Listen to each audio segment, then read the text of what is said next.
We are due for a trim. Things have gotten a little overgrown. We live in a moment of overabundance almost, like over everything. It's too much information, it's too much possibility, it's too many choices, it's all so much. But what we can notice about the astrology this week is that it affords us an opportunity to maybe lean into that pruning, that trimming, that doing less in order to maximize and optimize what it really matters here. Prioritization matters so much. So there's a few things that are going on here that are worth thinking about. One is this week we get the Sun in Cancer square to Saturn in Aries. Saturn is in the overcoming position. That is to say that Saturn is earlier in zodiacal order. That is to say that when the Sun is on the eastern horizon and rising, Saturn has already risen. Saturn is at the top of the sky in that moment. That's like when Saturn has the high ground. Saturn can impress its own ideas on the Sun. And so the Sun's job is to be sort of like ego driven and the self, and like who I am shines out into the world, and here I am. And the Sun typically likes Cancer pretty well. The Sun it gets a lot of like daylight, like literal time of day increases a lot at Cancer time, and so is at its maximum during Cancer time, and so the Sun typically likes that. But under a square from Saturn, whose job is boundaries, borders, challenges, obstacles, saying no to stuff, this is less fun for the Sun. This is a moment of having to sort of like deal with what is, rather than sort of shaping the world in the image that I hope to see. So there's already a little bit of like weight or burden to that, and frequently the way that I talk about Saturn is in this kind of situation is you say no to stuff in order to say yes to the things that really matter. That's the art of prioritization, right? But then also what we've got going on this week is that Venus is currently in Leo and will be there for the next 3 days or something like that. It's been 3 weeks of Venus in Leo. It's been nice, I would say. Venus is moving quick at this point. Venus is getting ready to station retrograde in a couple of months, and so at this point in the cycle, there's very fast motion. The Venus in Leo really got overshadowed by everything else, but Leo is ruled by the Sun, and so we're going to feel that Saturn square going on there. There's this sense of like burdensome, cold reality coming into the picture here, but then after that, Venus is going to move into Virgo.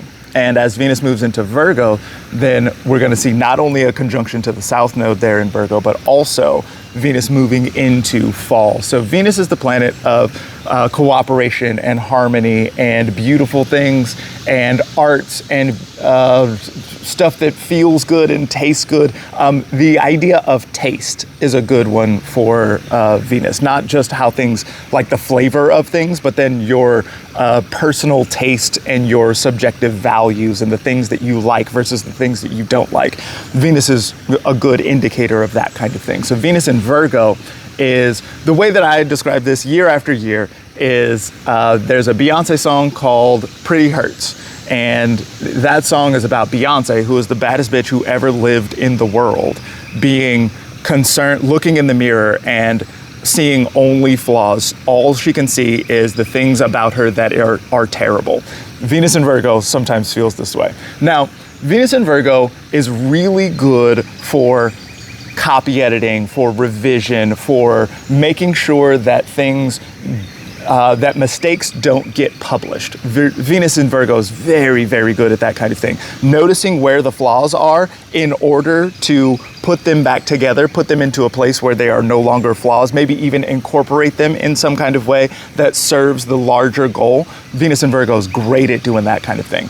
The thing about that is that takes a lot of the fun out of the thing. So where Venus's job is to notice when things are beautiful and things taste good and stuff like that, Venus in Virgo has a real tough time doing that, especially there with the South Node. South Node is, it does less of whatever it touches. It drains things away. It gets rid of stuff, evacuates, that kind of thing. So Venus in Virgo is going to be very good for pruning, for trimming the fat, for getting rid of the things that are not actually necessary.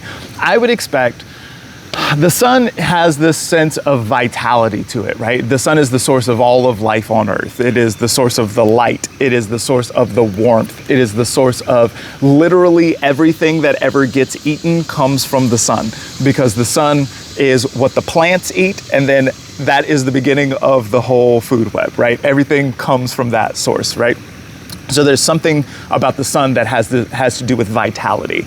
Under a square from Saturn, there's this sense of like, it squashes that vitality. It squashes the light out in some kind of way, right? And so we can see that taking place here, and needing to incorporate or navigate the boundaries, the frameworks of the thing in order to actually be made more vital. So this is a situation that is wildly uncomfortable. Let's be clear about that. The Venus in Virgo is not usually very comfortable about things. Venus in Virgo is very meticulous, notices where all the stuff is versus where all the stuff could be or should be, and there's a sense of like it's never quite enough. I gotta like, what if we just shifted it over this way, but then when I shifted it over that way, then that caused, oh well, it's not in balance over here anymore, and so I gotta come over here and mess with that. But then once I did that, then I noticed that there was a thing over here that I had to mess with also, and it's just never done with Venus in Virgo. So this does lead to much discomfort. You know, I actually am a little hopeful that this is going to be less uncomfortable than last week was. Last week we had that big full moon in, what was that, Aquarius? No, Capricorn, full moon in Capricorn square to Saturn. It was wildly I was so deeply uncomfortable and so sad during that time. I think that this is going to feel objectively better than that, because that was like that's like rock bottom territory almost.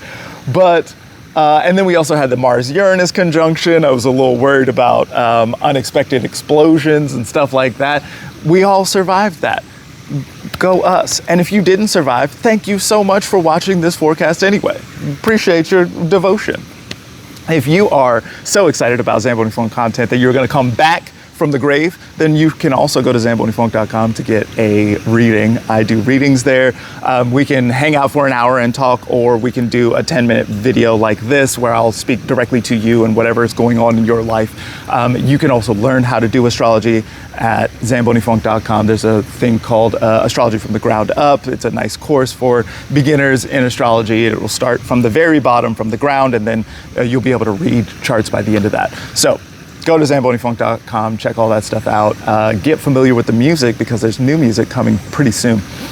So there is this discomfort that is associated with Sun square Saturn and with Venus moving into Virgo, right? But there is something here that looks like it can very much move toward improvement.